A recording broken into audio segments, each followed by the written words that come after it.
everyone. Hello, It's everyone. Phil and Russ from Uriah Heep. And Sana is going to ask some questions. That's right. Okay, ladies and gentlemen, we've got the fantastic members from Uriah Heep with us today. We've got Russell and Phil from Uriah Heep. We're going to ask them a couple of questions. By the way, firstly, can I just say you guys were awesome in there today? I'm going to have to say that, okay? Of course. Yes, we're going to have to say that. Yes, we were awesome. In fact, we were Yes, you were awesome. Oh. Yeah, no, I shouldn't do that. Don't mind. Yeah, forget that. Anyway, what I wanted to actually ask you, okay, I'm going to ask you about the meaning of the band's name a little bit later on, but I wanted to ask you first of all, if you were to say that the band had a particular objective, what would you say that was? Objective? Right. Our objective, right? I'm going to have to leave the microphone here with you. Oh, so okay. you cannot- you jump Our in and objective is to go out there on the stage. I'm sorry. I better look here.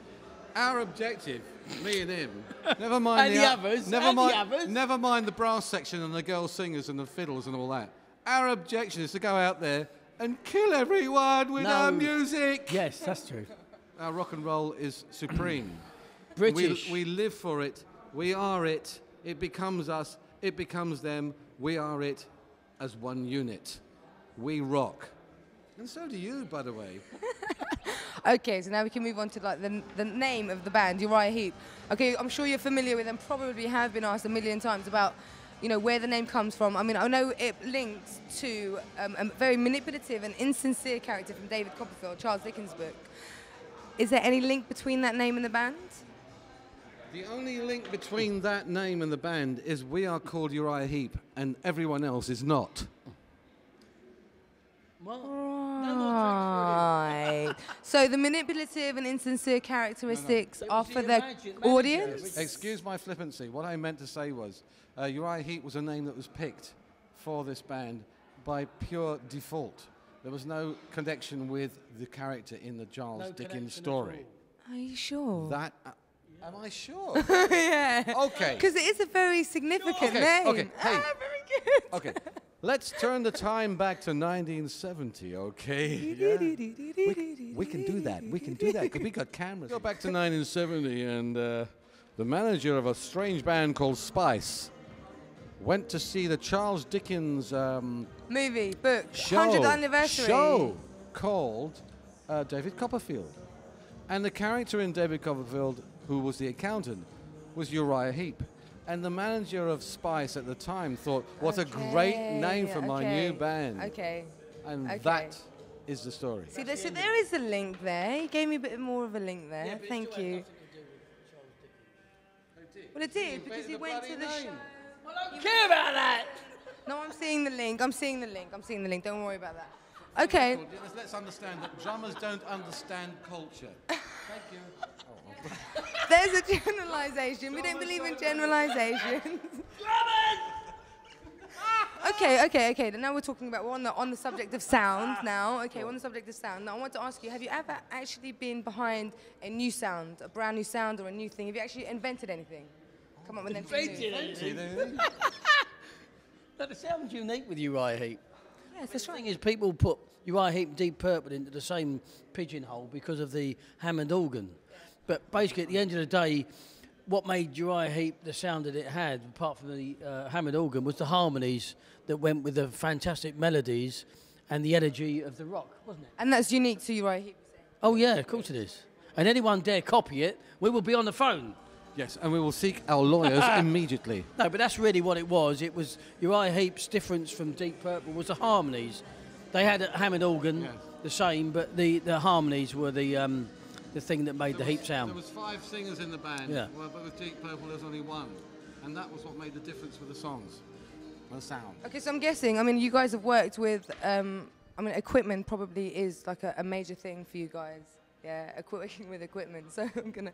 So I'm guessing, okay, you guys have had a long relationship with like Shure for many years now. Sure we have.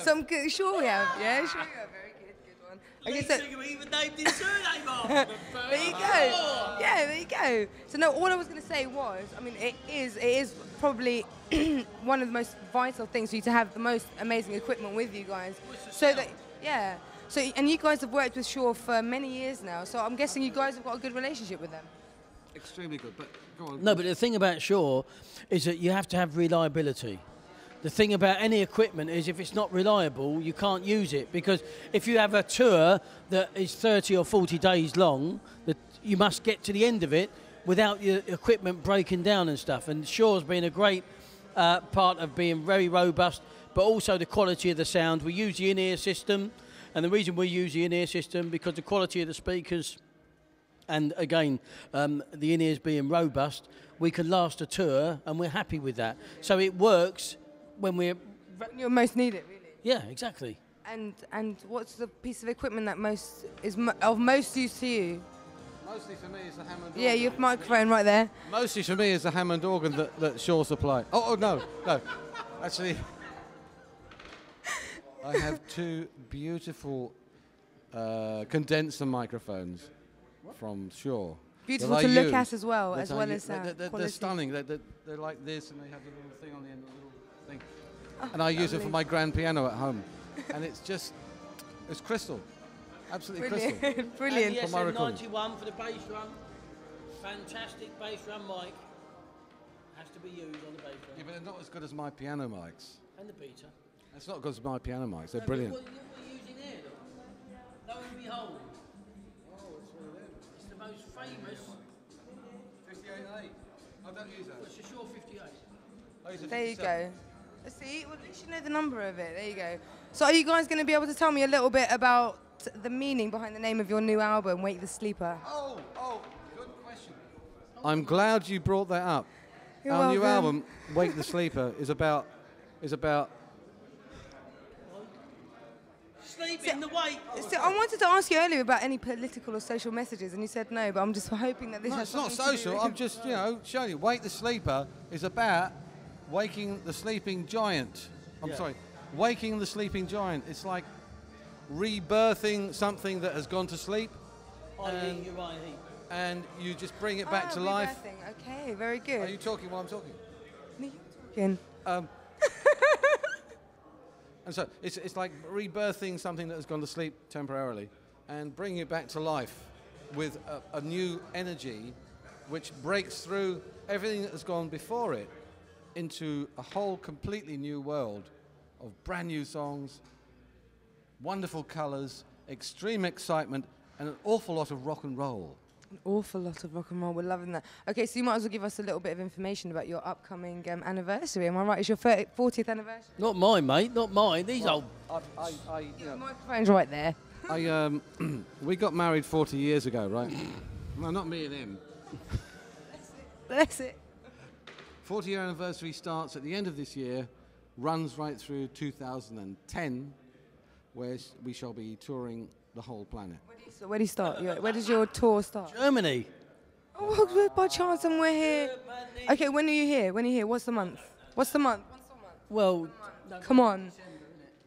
We got some shows in November, December. We also got some in September, I think. yes, I know, but that's more preempt. The actual This is an opportunity for you to get people to get there. new for us. It's like the warm up for the 40th anniversary tour starts November, December, and we happen to be starting off in Germany.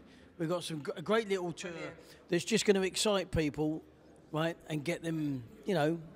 So you start in Germany probably September, October, and November time. So November- where can people find that information about the tour on your website? They'll be on the website, UriahHeep.com. UriahHeep.com. November, December will be the main area, but we're going into January, February. There'll be some work. We've got all over the 35 place. countries. Are you serious? 35 countries? Yeah, we've got. Over how long? We'll be over a 2-year period. There's a lot of work to be done because we've got a lot of great music to play to loads of people who haven't even heard it yet. Have you got any holidays planned before this time so you can actually... I've just come back from Greece. So that's why you've got a beautiful tan. I came back from a Greek island called You Sifnos. just had to wash for a fortnight. 2 weeks on Heaven's Island. You must go there, people. It's called Sifnos. The sun shines, the water's blue. Too much drink. All right, guys. And- okay, and- so and- while we're here, have you and the got any women are- messages? Got any messages that you want to give out before we say goodbye? Is there anything that you want to give your friends? Listen, if you like rock, if you like energy, you like rock played with passion, with Uriah Maidens and all your favourite bands that go out there, you've got to check out Uriah Heep because we're back and we're going to have it. There you go. We're back and we're vicious. There you go, guys. With a fantastic interview with a lovely Russell and Phil from Uriah Heep. Okay, take care. Bye-bye. Bye.